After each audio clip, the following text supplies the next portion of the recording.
Hi everyone, welcome back to Lifting the Lamp. I'm Frater Eleftheria, and tonight I want to reflect on some pretty significant things that have happened in the world recently, current events that have political ramifications for the world, potentially, as well as being very relevant in terms of their spiritual symbolism and understanding the times in which we live right now, being at the end of an age, and exactly what it means to be living at the end of the age. The specific issue that I want to talk about is the Red Heifer, which has been in the news, well, not the mainstream news, but it's been in my feed, certainly. It's been talked about on certain podcasts. It's been a hot issue once again recently. If you're not familiar with the Red Heifer, buckle up. You're in for a wild ride. It sounds really quirky and really peculiar to be talking about a red heifer. What is this? What is this thing? Sounds a bit odd. What people are referring to when they talk about the red heifer is a biblical prophecy that comes from the book of Numbers in the Old Testament, which talks about a red cow which will be born unblemished and unyoked, which will then be a sacrifice to purify the people of Israel in preparation for the construction of the tabernacle, first of all, in Moses' day, when the book of Numbers is set, but also later on to prepare the way for the building of the temple. We've had a first and second temple built in Jerusalem so far, and people are now expecting a third temple to be built. And when it's built, it is expected to usher in the end times. And so that's the significance of the red heifer or the red cow. That if such a cow should be born, it would be seen as a sign of the reconstruction of the Jewish temple in Jerusalem, and therefore a sign of the end times. And as it happens, there are several candidates for just such a red cow, which have been born in the last few years. And events have been accelerating towards one of those candidates being chosen to serve as that very sacrifice in that ritual to purify the people of Israel in preparation for the temple being rebuilt. Now, that is a significant event for a number of reasons, which I'll explain. The first reason why the birth and the preparation of this red cow is so significant is because of just how unbelievably rare an event it is. So, obviously there have been red heifers, there have been red cows in the past which have served as a sacrifice. Over the past 3,500 years, there have been only 9 such sacrifices, only 9 such cows in existence. And now there are another 4 cows which fit the criteria of this red cow. And that's only in the last few years that they've been born. There were originally 5 such cows that were born. There was a ranch in Texas that was trying to breed the red cow of the book of Numbers, and they finally succeeded in breeding what they thought were 5 such cows. One of them has since been disqualified. The other 4 have been transported to Israel, where they await their 3rd year, which is actually this year in the calendar, to be sacrificed in this ceremony. And so a strict reading of when the heifer is supposed to be sacrificed is by October of this year, seeing as they were born in October of 2021. There might be a bit of wiggle room there, but it's astonishing just how rare and unprecedented an event this is. And to come at a time where so many other astonishing things have happened in the last years and decades. Just the fact that Israel as a nation exists again, the fact that Jerusalem was retaken in the 6-day war is unprecedented. And then for all that to happen, and then for the red heifer to be found again, it's really uncanny. It certainly looks and feels like something supernatural is directing world events towards some kind of big transformation for the world. But it's very unprecedented that this should even come to pass. The chances alone of a single one of these cows being successfully bred is 1 in 50,000 is something that I heard somewhere, a stat. That could be wrong, I'm not sure. But to have 4 such cows, imagine the probabilistic odds of that. And the kind of the criteria that needs to be met by the red cow is quite strict. The Book of Numbers says such a cow must be unblemished and without spot. So there can't be any white hairs on the cow. It must be pure red. And again,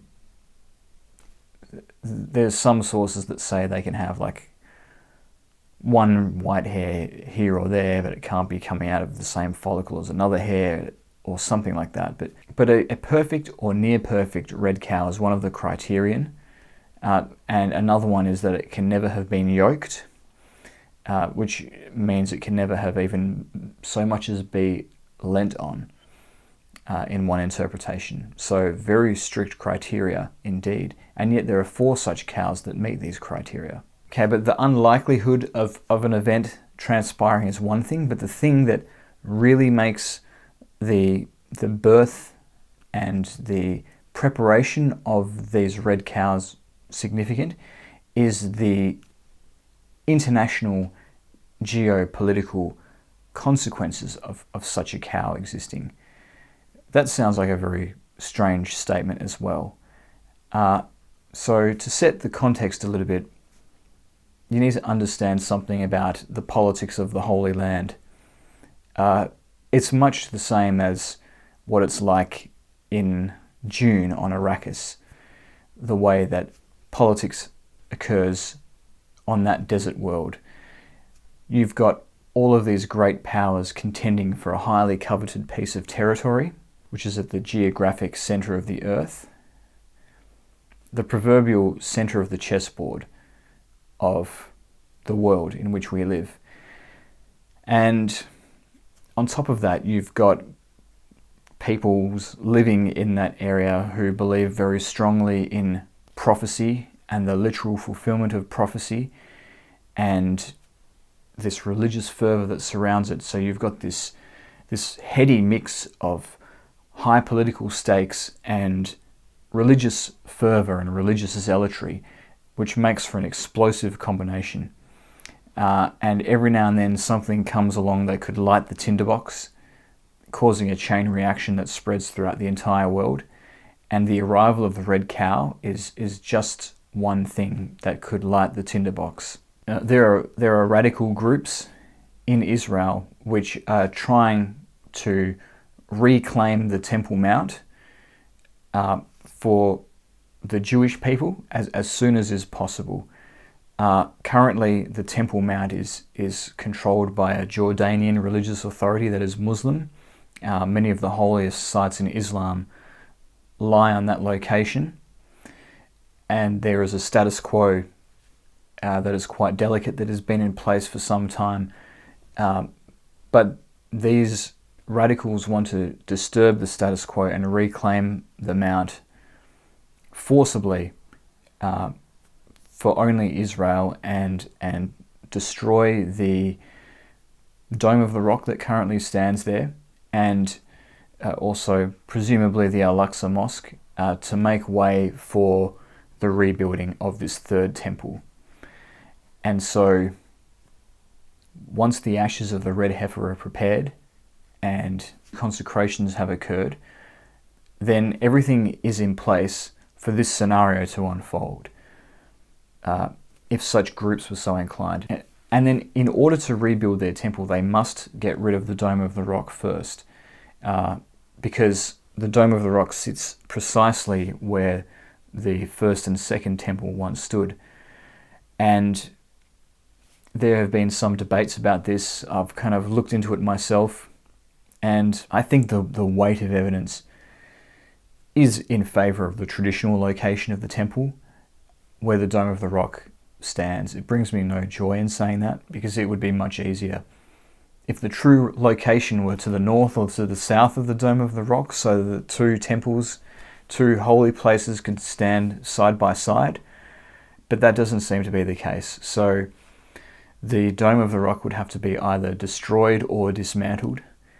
We're talking about a UNESCO World Heritage Site, a sacred place, one of the most sacred sites to billions of Muslims around the world. You can just imagine the destruction of such a site and the loss of the Temple Mount could lead to a huge escalation in religiously motivated conflict in the entire region of the Middle East. And of course, the Middle East, that area of the Middle East is considered by experts in international politics as one of the potential flashpoints for a third world war to break out. So things could get really bad really quick as a result of the sacrifice of the red cow.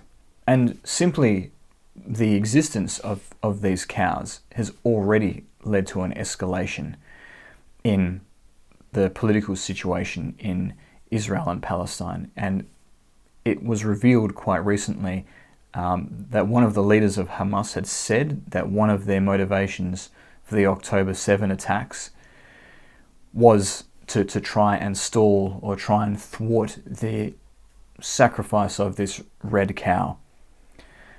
So if that is what can happen just by the cows existing, imagine what would happen once they've been sacrificed, and if some group attempts to level the Temple Mount in preparation for the third temple, it could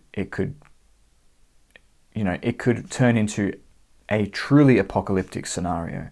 And I was reflecting on this point that we find ourselves in now, and I was thinking about the prospective reconstruction of the temple, and one thing that really struck me was there's such a contrast here, because what we're talking about is such a nightmarish scenario in terms of religious conflict, international political conflict, the number of lives that would be lost, the human cost of this apocalyptic dream being enacted. And on the other hand, there is the symbol of the third temple separated from all of the political context, all of the historical context, with all the vexation that brings with it. As a standalone symbol, the third temple in Jerusalem represents the coming of the Messianic age, a new golden age for the world, where we have world peace, and all the nations gather in the world. They gather in this third temple, which will be for all nations, for all people. It is a symbol of the unity of the human race, and the human race's acceptance of divine law over the laws of the world, the tyrannical kingdoms of the world that went before, and all of the conflict and all of the division that went along with that in favour of a new peace and unity under the laws of God, which really, if you condense them down, are simply loving kindness and compassion. So we have this beautiful vision that is represented by the rebuilding of the temple. And so what a wonderful thing to accomplish. And who wouldn't, who believes in that vision, who wouldn't want to see that temple come into being? But if it were to come into being in the present situation, it would come at such a high cost. And so there's this tension there. And I wanted to know, I wanted to understand this temple and what it really represented. Was there anything good that could come out of trying to build the third temple in Jerusalem? Or is it all bad? Or is it more complex than that? I wanted to understand what the truth of the matter was. And so I decided to turn to the divine. I began to pray very fervently about this, and I wanted an answer directly from the source. What should I make of this move in the world towards the literal fulfillment of the prophecy that the third temple would be rebuilt? Is it something that people who believe in spreading justice and righteousness in the world should contribute to in some way? Or is it something that should be avoided? And I tried to pray. That worked up to an extent. And then I decided that I would attempt bibliomancy to try and understand this situation more deeply. And what better book to use as the medium for the bibliomancy than the book from which all of this stuff arose in the first place, namely the Bible. The particular Bible that I use for the bibliomancy is this one here. This is my grandfather's old Bible. It's very old, as you can see. And this is the one that I used, but I'm not going to read from this because it's a Catholic edition, and it is quite old, as I said, so the language is quite arcane and difficult to grasp. So I'm going to read from another Bible which puts it in more plain English. This is the... what is this? The New Living Translation, 2nd edition.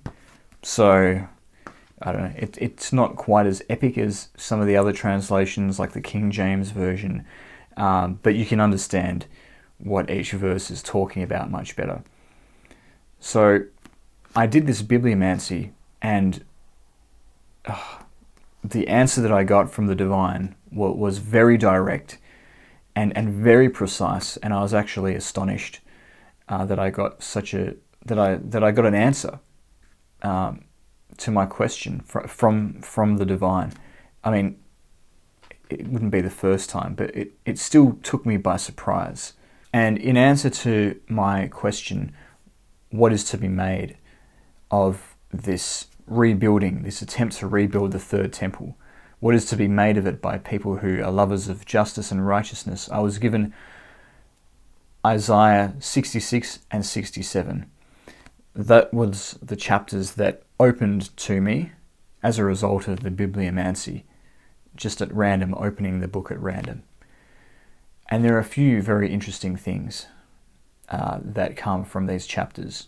Isaiah chapter 66 verse 1 is the Lord talking about the temple in Jerusalem that has been built, but is almost making light of the temple or making a mockery of it as something that is just made by human hands, and how can that contend with the creation that has been made by the divine. It reads, "Heaven is my throne and the earth is my footstool. Could you build me a temple as good as that? Could you build me such a resting place? My hands have made both heaven and earth. They and everything in them are mine." So already we are being shown that we shouldn't put too much importance in human endeavors to create a dwelling place for God. You're talking about the principle that brought everything into existence, as though human endeavors could ever comprehend such a presence. And both Isaiah chapters 65 and 66 give many rebukes of the children of Israel at that time in which it was written, with God calling them a people to whom he has called and they haven't answered, and they have asked questions of their God but are not listening to the response. And so it is a disingenuous and insincere Israel that is being described. And in Isaiah 66 verse 2, God speaking to Isaiah makes a contrast between those who approach him with sincerity and those who approach him with an insincere heart. It's very interesting what is said in these verses.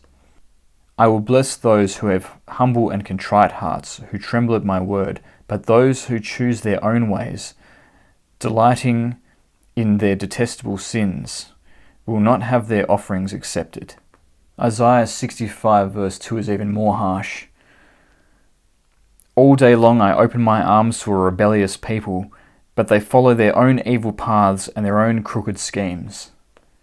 So what is this saying? Is the attempt by people like the Temple Institute and the evangelical Christian churches that support them nothing but a crooked scheme of sinful people who follow God with an insincere heart? That's what it seems to be saying here. Isaiah 66 continues on that such people will not have their offerings in the temple accepted. With the chapter reading, when such people sacrifice a bull, it is no more acceptable than a human sacrifice. And how many human beings will have to be sacrificed as a result of the cow that will be sacrificed soon? When they sacrifice a lamb, it is as though they had sacrificed a dog. When they bring an offering of grain, they might as well offer the blood of a pig. When they burn frankincense, it's as if they have blessed an idol. Very harsh words, a very harsh comparison with those who approach God and the business of God's temple with an ulterior motive, perhaps even a political motive, which runs contrary to the purposes of God and the purposes for which that temple should be built as a place of peace and unity, rather than sectarianism and religious conflict. And although the verses that I got through this bibliomancy seem to be just shutting down the idea of the temple being rebuilt, the efforts that have been made in recent days to rebuild the temple, nevertheless, in chapter 65, verse 11, God, speaking to Isaiah, tells him and the people of Israel not to forget the temple. So there's an attempt to create the temple now, but we're not to take that seriously, but we're not to forget the temple. Well, what are we supposed to make of that? Well, elsewhere in the chapter 66, I was given more of an answer. There's one section here in verses 8 and 9 where God is comparing the coming into existence of the nation of Israel and the city of Jerusalem in its fullness to a woman giving birth, and saying, basically saying that labor can be a long process and you wouldn't expect it to be over instantly. So why would you expect all of the promises that are given in Scripture to come about overnight? And perhaps it's warning against a hastiness to bring those about before their time. And those verses, actually verses 7 to 9, read, "Before the birth pains even begin, Jerusalem gives birth to a son." I take that as being said in a sarcastic tone. "Who has ever seen anything as strange as this? Who ever heard of such a thing? Has a nation ever been born in a single day? Has a country ever come forth in a mere moment? But by the time Jerusalem's birth pains begin, her children will be born." Again, I think this needs to be taken with a hint of sarcasm. "Would I ever bring this nation to the point of birth and then not deliver it?" asks the Lord. So things are moving in a certain direction, but if we try and force them before their time, then the result could be catastrophic. That is what I see as the purpose of this verse. The temple will be rebuilt, but it must happen in God's time, not according to the designs and the schemes of men. And the thing that makes this answer even more remarkable is that quite recently my wife went into labor. So we've got a daughter, which is fantastic. But the labor was very long. And so I would have been personally very familiar with what to expect from a labor and how long the delivery of a child can take. So I would uniquely be in a position to appreciate what these particular verses were trying to say. And they appeared right there with all of the other verses of chapters 66 and 67 of Isaiah, which are astonishingly relevant to this particular question. But I still had further questions. I wondered, okay, so let's say that the third temple is rebuilt with all of the crimes against humanity that will be the inevitable result of such an endeavor. What then? We are told that that we need to assist in the building of the third temple as one of the things that ushers in the Messianic age. But if the third temple is built in a way that is displeasing to higher divine law, and so creating a temple which is in fact an abomination in the eyes of the divine, then how can we then build a temple that has already been built? We've been deprived of the opportunity to fulfill that beautiful promise. And so I decided to do further bibliomancy, and I was given verses from the second book of Esdras in the Catholic Bible that I have. In Protestant Bibles, this is the book of Nehemiah. And I was given chapters 9 and 10. So the book of Nehemiah is another uncanny reading. It's set at a time when the Jews are returning from the Babylonian exile, and they've entered the Second Temple period. Having returned from a great exile to their homeland, they are now in the process of restoring temple worship. And so it's a perfect parallel to the point in that nation's history now. It's history repeating itself in a way, although not exactly. And the particular chapters that I pulled were all about how there had been a generation that went before among the children of Israel that had rebelled against God's covenant, and it was necessary to renew the covenant, having returned to Jerusalem, to renew the covenant, to renew a faithfulness to the commandments that had been given to them, and also to make sacrifices to atone for the sins of their forefathers. If this third temple should arise and it should be an abomination, then perhaps in due time, once the necessary atoning has occurred to purify that temple, it can truly emerge as the legitimate third temple that can be the instrument of fulfilling all of the promises that is set out by the prophets in terms of being a beacon for peace among the nations. And if the Maccabees could reconsecrate the temple after it had been defiled by the abomination of desolation that was placed there by Antiochus IV, then surely a third temple that has been built in the wrong way with the wrong intentions can itself be reconsecrated to be a true house of worship for all the nations of the world and a true symbol of hope for all the nations of the world. But that will take an incredible move towards repentance in this world. And that is the challenge that really lies before us as a people, as a species. So that is my take on the situation right now with the Red Heifer and the prospect of building the third temple, as revealed to me through the medium of bibliomancy. It is important for us to be guided by higher wisdom and higher understanding in these times, because there is much which seems good, which seems to be motivated by righteousness, which is really just deceit, and is really just a path to, metaphorically speaking, to hell, but paved with good intentions. So it is always necessary to exercise a spirit of discernment when we see things like this. And if something feels off about it, we should pay attention to that and not try and make excuses or exceptions for why something which seems like it would be atrocious is actually really a good thing. So we must foster that spirit of discernment, and it's good that we can turn to things like bibliomancy to try and find answers when our rational mind fails us and our own ego and our own human weakness fails us.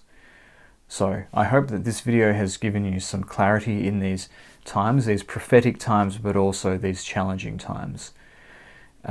And I hope that you enjoyed this content. If you did, please leave a like and subscribe to my channel to support my work. Subscribe to me also on Odyssey to support me there. But thank you again for listening, and I'll see you next time.